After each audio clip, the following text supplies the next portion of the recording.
개성, 통신. 북한에서 60년간 권력의 핵심에 있으면서도 단 한 번도 숙청당하지 않은 사람이 있습니다. 김일성, 김정일, 김정은. 3대를 모두 섬긴 유일한 인물, 김영남입니다. 장성택은 처형당했고 현영철은 고사총에 맞았으며 수많은 고위 간부들이 하루아침에 사라졌습니다. 하지만 김영남은 97세까지 살았습니다. 그의 비결은 무엇이었을까요? 권력은 가지되 휘두르지 않았고 90세 노인이 젊은 지도자에게 폴더 인사를 했으며 60년간 단 한 번도 술을 마시지 않았습니다. 자존심을 버렸고 자아를 죽였고 오직 충성으로만 살았습니다. 북한 최장수 권력자 김영남의 처세술. 그것은 극한의 체제에서 살아남기 위해 한 인간이 자신을 얼마나 철저히 지울 수 있는지를 보여주는 생존 매뉴얼입니다. 지금부터 그 충격적인 이야기를 들려드리겠습니다. 2025년 11월 3일 평양에서 한 사람이 조용히 눈을 감았습니다. 그의 나이 97세. 이름은 김영남. 북한 최고인민회의 상임위원장을 지낸 북한 권력의 산증인이었습니다. 그런데 여러분, 이 사람이 얼마나 오래 권력의 중심에 있었는지 아십니까? 무려 60년입니다. 60년. 김일성, 김정일, 김정은. 3대에 걸쳐서 말입니다. 북한에서 60년을 권력의 핵심에 있으면서도 단 한 번도 숙청당하지 않은 사람. 생각해보세요. 장성택은 김정은의 고모부였지만 처형당했습니다. 현영철 인민무력부장은 회의 중에 졸았다는 이유로 고사총으로 처형당했습니다. 리용호 외무상은 예의가 없다며 혁명화, 그러니까 좌천을 당했습니다. 북한에서 고위 간부로 산다는 것은 언제 칼날이 날아올지 모르는 줄타기와 같습니다.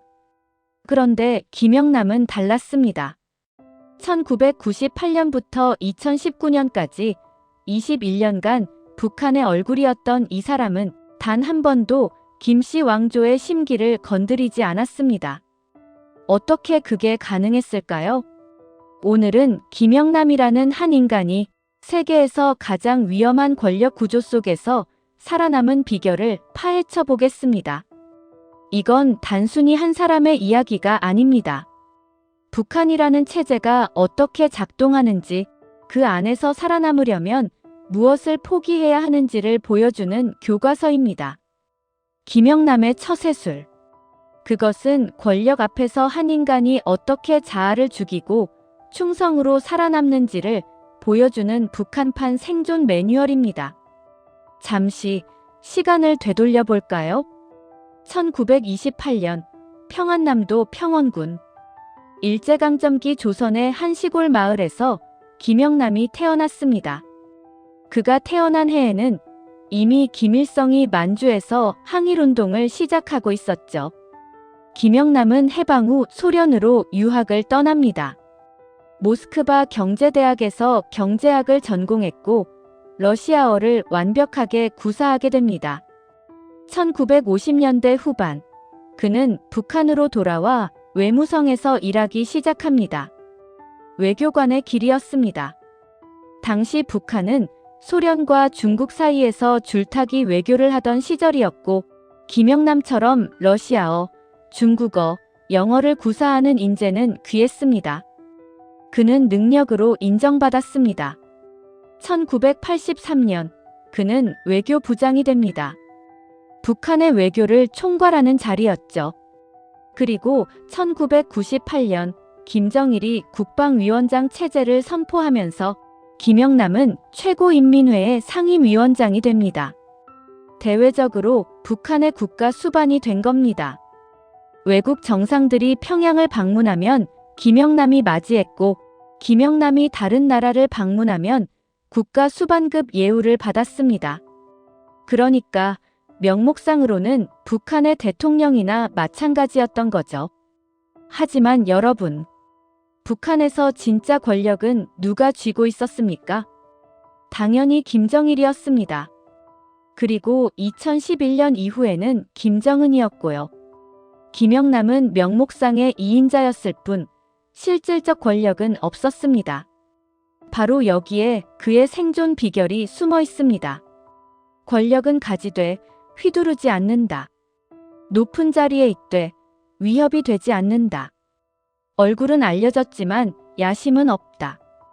이것이 김영남의 첫 번째 생존 전략이었습니다.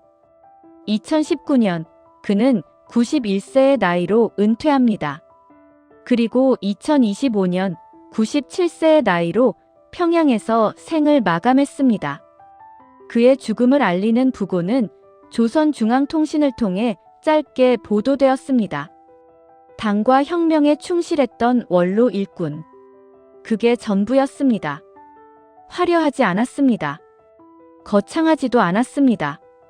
하지만 그는 북한 권력사에서 유일무이한 기록을 남겼습니다. 3대에 걸쳐 60년 이상 권력 핵심에 있으면서도 단 한 번도 숙청당하지 않은 사람. 이제부터 우리는 그 비결을 하나하나 풀어보겠습니다. 김영남은 어떻게 북한에서 가장 오래 살아남은 권력자가 되었을까요? 그 첫 번째 답은 2인자의 역설에 있습니다. 북한에서 2인자로 산다는 것은 칼날 위를 걷는 것과 같습니다. 너무 높으면 1인자의 경계를 받고 너무 낮으면 권력 투쟁에서 밀려나 숙청당하죠. 김영남은 이 아슬아슬한 줄타기를 60년간 완벽하게 해냈습니다. 어떻게요? 바로 명목상의 권력만 가지고 실질적인 권력은 절대 휘두르지 않았기 때문입니다. 1998년 9월 5일 김정일 국방위원장이 개정된 헌법을 발표합니다. 이 헌법에서 국가주석 제도는 폐지되고 최고인민회의 상임위원장이 대외적으로 국가를 대표하도록 명시됩니다. 그리고 그 자리에 김영남이 앉습니다. 순간 외부 세계는 착각했습니다. 김영남이 북한의 실질적 2인자구나. 이제 김정일 다음으로 권력이 센 사람이겠구나. 하지만 북한 내부는 달랐습니다. 김영남은 철저하게 의전용 수반이었을 뿐입니다. 당의 실권은 김정일 국방위원장이 쥐고 있었고 군의 실권은 조명록 차수가 쥐고 있었죠. 김영남은 단지 외국 손님을 맞이하고 외국을 방문하는 얼굴일 뿐이었습니다. 그는 그걸 알았습니다. 그리고 받아들였습니다. 실제로 김정일이 주요 정책을 결정할 때 김영남이 참석한 회의는 거의 없었습니다. 군사회의, 참석 안함, 당 정치국 회의, 의례적 참석, 경제정책회의, 보고만 받음. 그는 권력의 핵심 의사결정 과정에서 철저하게 배제되어 있었습니다. 하지만 이것이 바로 그의 생존 전략이었습니다. 나는 권력에 욕심이 없다. 나는 당신의 결정에 순응한다. 나는 위협이 되지 않는다. 이 메시지를 60년간 일관되게 보낸 겁니다. 실제로 한 탈북 고위 관료의 증언을 들어보겠습니다. 김영남 동지는 회의 때 절대 먼저 발언하지 않았습니다. 항상 다른 사람들의 의견을 듣고 마지막에 수령님의 교시를 받들겠습니다 라고만 말했죠. 자기 의견이 있어도 그것이 김정일 위원장의 의견과 다르면 절대 말하지 않았습니다. 생각해보세요. 90세가 넘은 원로가 60년 경력의 외교 전문가가 자기 의견을 죽이고 그저 받들겠습니다 라고만 말하는 겁니다. 자존심이 상하지 않았을까요? 물론 상했을 겁니다. 하지만 그는 자존심보다 생존을 택했습니다. 2000년대 초반 김정일의 건강이 악화되기 시작했습니다. 2008년에는 뇌졸중으로 쓰러지기도 했죠. 그때 북한 내부에서는 후계 구도를 놓고 암투가 벌어졌습니다. 장성택이 새를 키우고 리영호가 군부를 장악하려 했고 각 파벌이 자기 사람을 심으려 혈안이었습니다. 그런데 김영남은요? 아무것도 하지 않았습니다. 아무 파벌에도 가담하지 않았습니다. 그저 조용히 자기 자리에서 외교 업무만 했습니다. 나는 권력 다툼에 관심 없다. 이 태도가 그를 살렸습니다. 2011년 12월 김정일이 급사합니다. 북한은 혼란에 빠졌죠. 김정은이라는 20대 후반의 젊은이가 최고 지도자가 되는 상황. 군부 원로들은 불만이 많았습니다. 저 어린애가 우리를 지휘한다고. 하지만 김영남은 달랐습니다. 김정일의 장례식에서 김영남은 김정은 바로 뒤에서 연구차를 따라 걸었습니다. 그리고 카메라가 그를 잡았을 때 그는 고개를 푹 숙이고 눈물을 흘리며 애도했습니다. 연기였을까요? 진심이었을까요? 그건 중요하지 않습니다. 중요한 건 그가 김정은 체제를 즉각 인정하고 충성을 표했다는 겁니다. 그때 김영남의 나이 83세였습니다. 83세 원로가 28세 청년 지도자에게 고개를 숙인 겁니다. 이게 북한 권력의 생존법입니다. 자존심 같은 건 버려야 합니다. 나이, 경력, 전문성, 그런 건 중요하지 않습니다. 오직 중요한 건 김씨 왕조에 대한 충성뿐입니다. 그리고 김영남은 그걸 완벽하게 이해하고 있었습니다. 2012년 4월 김정은의 첫 공개 연설이 있던 날, 김영남은 주석단 한쪽 구석에 앉아 있었습니다. 카메라가 그를 잡았을 때 그는 박수를 치고 있었습니다. 그의 표정에는 어떤 불만도, 어떤 야심도 보이지 않았습니다. 그저 충직한 신하의 얼굴이었을 뿐입니다. 2013년 장성택이 처형당합니다. 김정은의 고모부이자 권력 실세였던 장성택이 국가 전복 음모라는 죄목으로 처형당한 겁니다. 북한 고위층은 공포에 떨었습니다. 다음은 누구인가? 모두가 의심의 눈초리로 서로를 바라봤습니다. 그런데 김영남은요? 여전히 조용했습니다. 장성택 처형 다음 날, 김영남은 평소처럼 외교 일정을 소화했습니다. 어떤 논평도, 어떤 반응도 보이지 않았습니다. 마치 아무 일도 없었다는 듯이. 이게 북한에서 살아남는 법입니다. 권력 투쟁에 끼어들지 마라. 의견을 내지 마라. 그저 시키는 일만 묵묵히 해라. 김영남은 이 원칙을 60년간 지켰습니다. 그래서 그는 북한에서 가장 오래 살아남은 권력자가 될 수 있었습니다. 그의 두 번째 생존 비결은 충성과 겸손의 완벽한 이행이었습니다.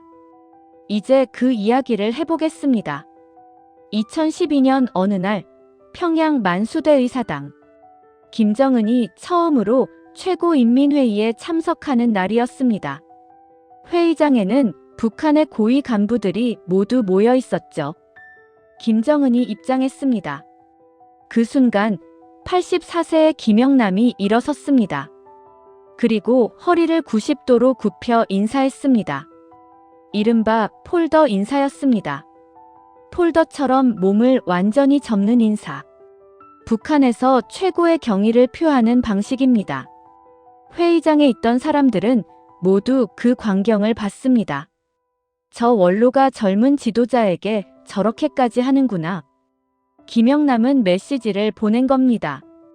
나는 나이가 많지만 당신 앞에서는 한낱 신하일 뿐입니다. 나는 당신의 권위에 도전할 생각이 전혀 없습니다. 이 한 번의 인사가 그의 생존을 보장했습니다. 김영남의 충성은 여기서 끝나지 않았습니다. 2014년 김정은이 평양 순안공항에서 외국 귀빈을 맞이하는 행사가 있었습니다. 김영남도 그 자리에 있었죠. 카메라가 포착한 장면은 이랬습니다. 김정은이 걸어가는 뒤를 김영남이 따라갑니다. 그런데 김정은이 속도를 늦추자 김영남은 즉시 멈춰 섰습니다.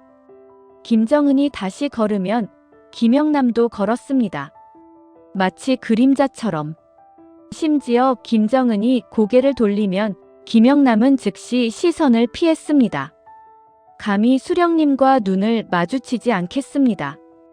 86세 원로의 이런 행동은 북한의 젊은 간부들에게는 산 교육이었습니다. 아, 저렇게 해야 살아남는구나. 자존심 같은 건 버려야 하는구나. 김영남의 또 다른 생존 비결은 전문성이었습니다.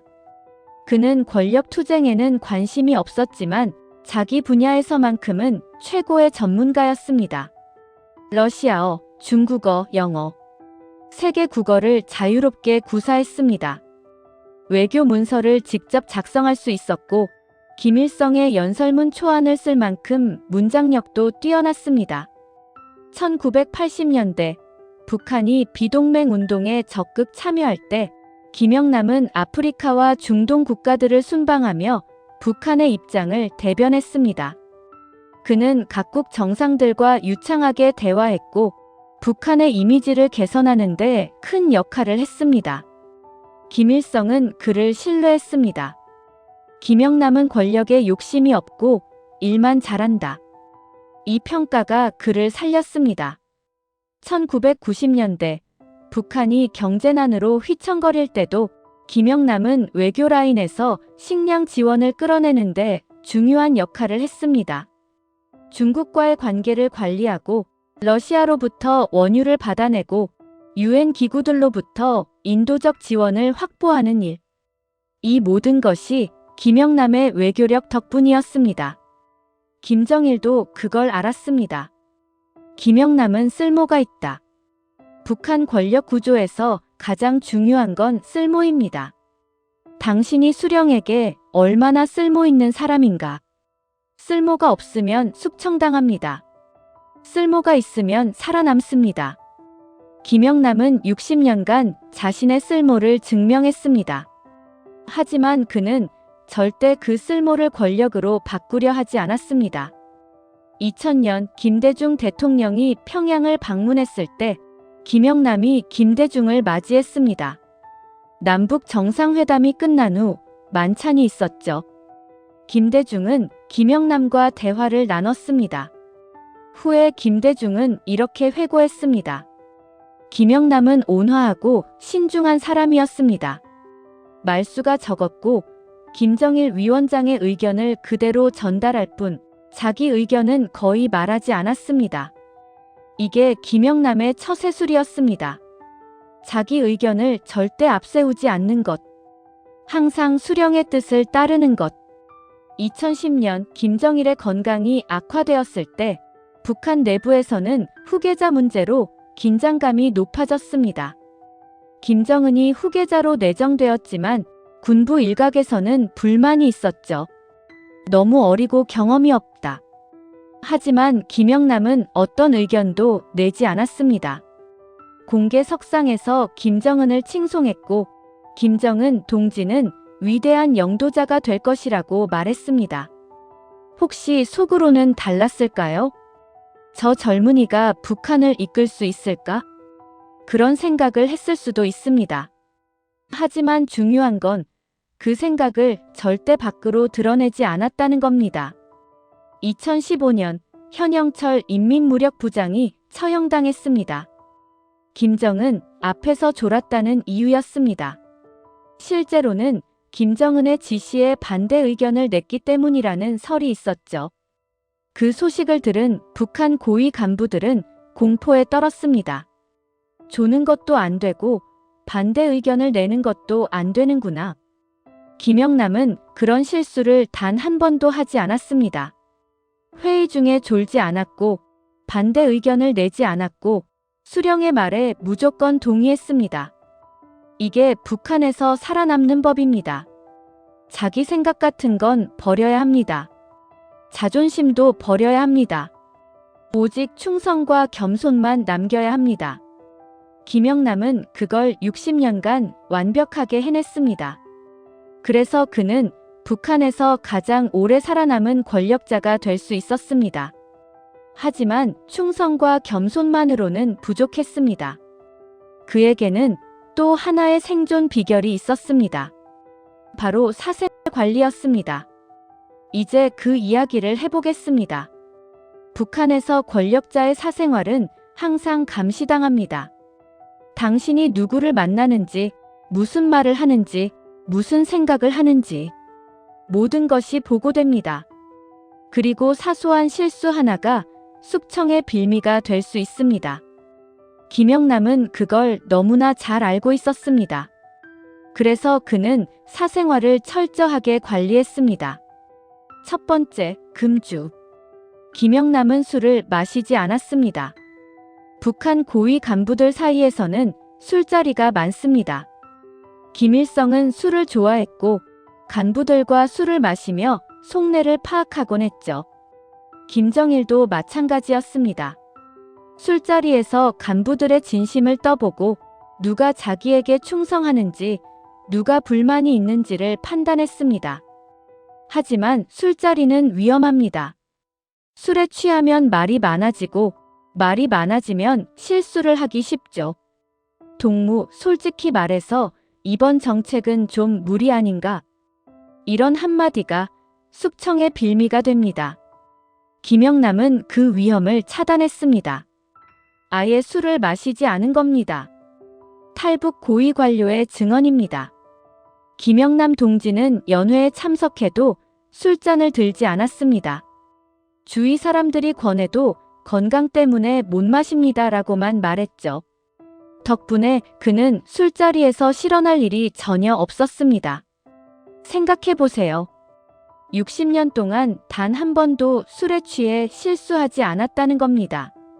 이게 얼마나 대단한 자기 절제인지. 두 번째, 인간관계의 최소화. 김영남은 친한 친구가 거의 없었습니다. 북한에서 권력자들끼리 친분을 쌓는 것은 위험합니다. 파벌을 형성했다는 의심을 받을 수 있기 때문이죠.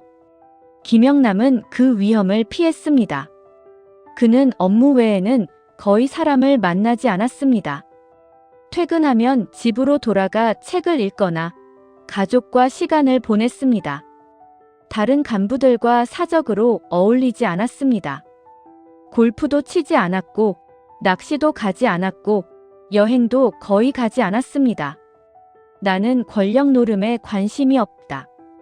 이 메시지를 행동으로 보여준 겁니다. 세 번째, 가족 관리. 북한에서 가족의 잘못이 본인에게 영향을 미치는 경우가 많습니다. 자식이 문제를 일으키면 아버지가 책임을 집니다. 형제가 망명하면 본인도 의심받습니다. 김영남은 가족을 철저하게 관리했습니다. 그의 자녀들은 모두 조용히 살았습니다. 정치권에 진출하지 않았고 사회적으로 눈에 띄는 활동도 하지 않았습니다. 그저 평범한 직업을 가지고 조용히 살았을 뿐입니다. 이것도 김영남의 전략이었습니다. 내 가족은 권력에 욕심이 없다. 내 가족은 문제를 일으키지 않는다. 이 메시지를 보낸 겁니다. 네 번째, 사치하지 않는 생활. 북한 고위 간부들은 특권층입니다. 좋은 집에 살고 좋은 차를 타고 좋은 음식을 먹습니다. 하지만 과도한 사치는 문제가 됩니다. 인민들이 굶주리는데 간부가 호화롭게 사는 게 알려지면 반당 반혁명 분자로 몰릴 수 있습니다. 김영남은 사치하지 않았습니다. 그는 평양의 고급 아파트에 살았지만 집안을 화려하게 꾸미지 않았습니다. 차도 최고급은 아니었고 옷도 평범했습니다. 연회에 참석할 때도 검소한 차림이었습니다. 이것도 메시지였습니다. 나는 인민과 함께하는 공복이다. 나는 특권에 취하지 않는다. 다섯 번째, 말 조심. 김영남은 말수가 적었습니다. 불필요한 말을 하지 않았고 위험한 주제에 대해서는 입을 다물었습니다. 예를 들어 누군가 김정일의 정책에 대해 물어보면 위대한 영도자 동지의 현명한 결정입니다 라고만 대답했습니다. 구체적인 의견을 묻는 질문에는 저는 외교 분야만 담당하니 다른 분야는 잘 모릅니다 라고 피했습니다. 절대 김씨 왕조의 정책을 비판하지 않았고 절대 다른 간부를 비난하지 않았습니다. 이런 태도가 그를 정치적 분쟁에서 벗어나게 했습니다. 김영남은 정치적으로 중립적이다. 김영남은 파벌 싸움에 끼지 않는다. 이 이미지가 그를 안전하게 만들었습니다. 2013년 장성택 숙청 사건이 터졌을 때 북한 내부는 대숙청의 광풍이 불었습니다. 장성택과 조금이라도 관련된 사람들이 줄줄이 잡혀갔습니다. 장성택의 친구, 부하, 심지어 악수를 나눈 사람까지 모두 조사를 받았습니다. 그런데 김영남은요? 전혀 조사받지 않았습니다. 왜일까요? 그는 장성택과 친분이 없었기 때문입니다. 공식 석상에서 만난 적은 있지만 사적으로 교류한 적이 없었습니다. 술자리도 골프도 사적인 만남도 없었습니다. 그래서 장성택 숙청 때 안전할 수 있었던 겁니다. 2016년 리영호 총참모장이 해임되었습니다. 군부 실세였던 리영호가 갑자기 사라진 겁니다. 이유는 건강 문제라고 발표되었지만 실제로는 김정은과의 권력 투쟁에서 밀린 것으로 알려졌습니다. 그때도 김영남은 안전했습니다. 그는 군부와 거리가 멀었기 때문입니다. 외교 분야에만 집중했고 군부 인사들과 깊은 관계를 맺지 않았습니다. 이게 김영남의 사생활 관리였습니다. 술 마시지 않기, 친구 만들지 않기, 가족 조용히 살게 하기, 사치하지 않기, 말 조심하기. 이 5가지 원칙을 60년간 지킨 겁니다. 이게 얼마나 고된 일인지 상상이 되십니까? 평생을 조심하며 사는 겁니다. 평생을 감시당하며 사는 겁니다. 평생을 자기 자신을 억누르며 사는 겁니다. 하지만 김영남은 그렇게 살기로 선택했습니다. 왜일까요? 살아남기 위해서입니다. 북한이라는 세계에서 가장 위험한 권력 구조 속에서 살아남기 위해서였습니다.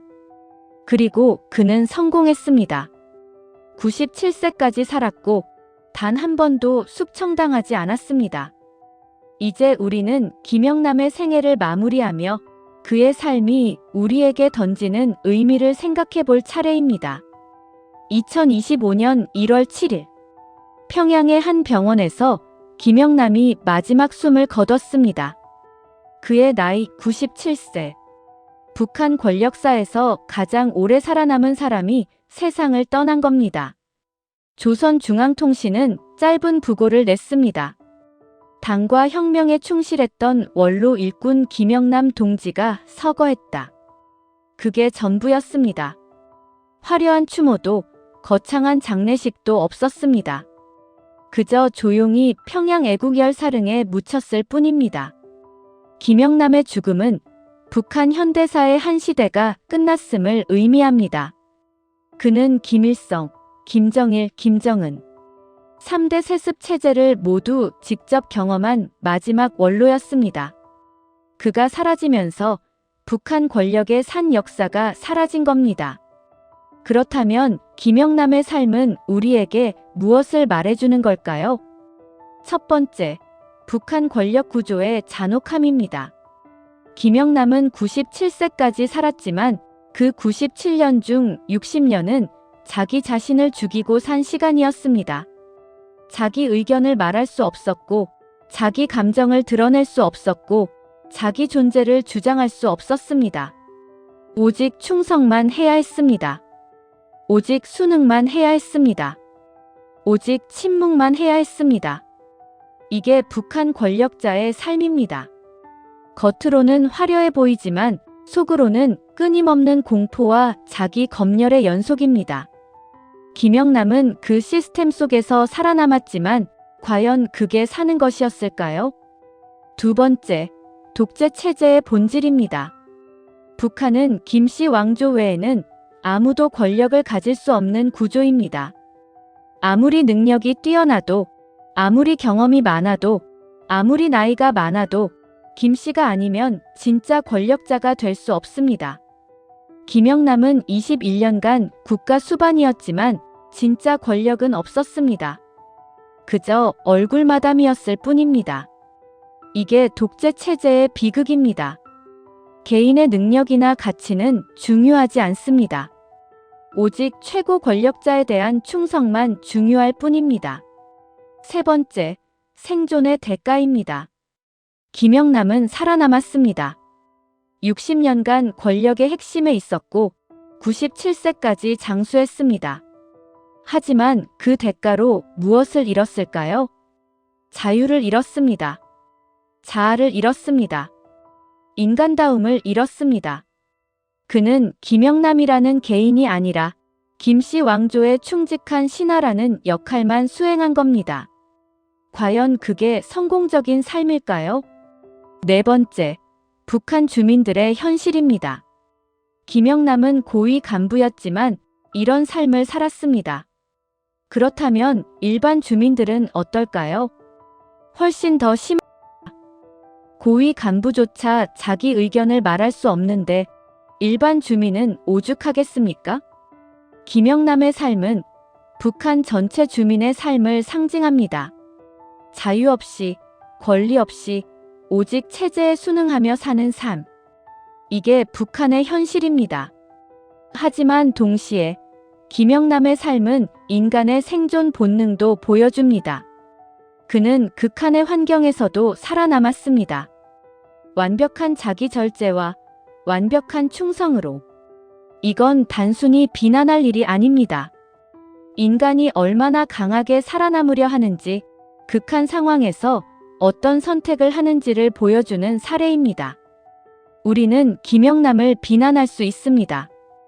왜 저항하지 않았나? 왜 체제에 순응만 했나? 하지만 과연 우리가 그 자리에 있었다면 다른 선택을 할 수 있었을까요? 장성택처럼 권력을 잡으려다 처형당하는 것과 김영남처럼 순응하며 살아남는 것. 여러분이라면 어떤 선택을 하시겠습니까? 쉽게 대답할 수 있는 질문이 아닙니다. 2025년 1월, 김영남이 사라지면서 북한 권력사의 한 장이 완전히 닫혔습니다. 이제 북한에는 김일성을 직접 본 고위 간부가 거의 남지 않았습니다. 김정일을 모시던 원로들도 하나둘 사라지고 있습니다. 이제 북한 권력은 완전히 김정은 세대로 넘어갔습니다. 그리고 새로운 세대는 새로운 방식으로 권력을 운영할 것입니다. 김영남 같은 온화한 충신은 더 이상 필요하지 않을지도 모릅니다. 김정은이 원하는 건 더 젊고, 더 충성스럽고, 더 능동적으로 움직이는 간부들입니다. 김영남 같은 원로는 이제 역사 속으로 사라지는 겁니다. 마지막으로 김영남의 삶을 통해 우리가 배울 수 있는 교훈은 무엇일까요? 자유의 소중함입니다. 우리는 자유롭게 말할 수 있고, 자유롭게 생각할 수 있고, 자유롭게 선택할 수 있습니다. 하지만 북한 주민들은, 그리고 김영남 같은 고위 간부조차 그런 자유가 없었습니다. 김영남은 60년간 자기 의견을 한 번도 말할 수 없었습니다. 우리는 그 사실을 잊지 말아야 합니다. 민주주의와 자유가 얼마나 소중한지, 우리가 누리는 권리가 얼마나 특별한지, 김영남의 삶은 그것을 역설적으로 보여줍니다. 2025년 1월 7일, 평양. 김영남이 눈을 감을 때 그는 무슨 생각을 했을까요? 나는 성공적인 삶을 살았다고 생각했을까요? 나는 살아남았다고 안도했을까요? 아니면 나는 평생 나 자신으로 살지 못했다고 후회했을까요? 우리는 알 수 없습니다. 김영남은 평생 자기 속마음을 드러내지 않았으니까요. 하지만 한 가지는 확실합니다. 김영남의 삶은 북한이라는 체제의 본질을 보여주는 살아있는 교과서였다는 것. 그리고 그의 죽음은 그 시대가 끝났음을 알리는 신호탄이었다는 것. 이제 북한에는 김영남 같은 사람이 없습니다. 3대를 모두 경험한 원로는 사라졌습니다. 김일성의 목소리를 직접 들었던 사람들도 하나둘 세상을 떠나고 있습니다. 북한은 이제 완전히 새로운 시대로 접어들고 있습니다. 그 시대가 어떤 모습일지, 그 시대에는 어떤 권력자들이 살아남을지 우리는 지켜볼 수밖에 없습니다. 하지만 한 가지는 분명합니다. 김영남의 처세술은 북한 권력사에 영원히 기록될 것이라는 점. 권력은 가지되 휘두르지 않는다.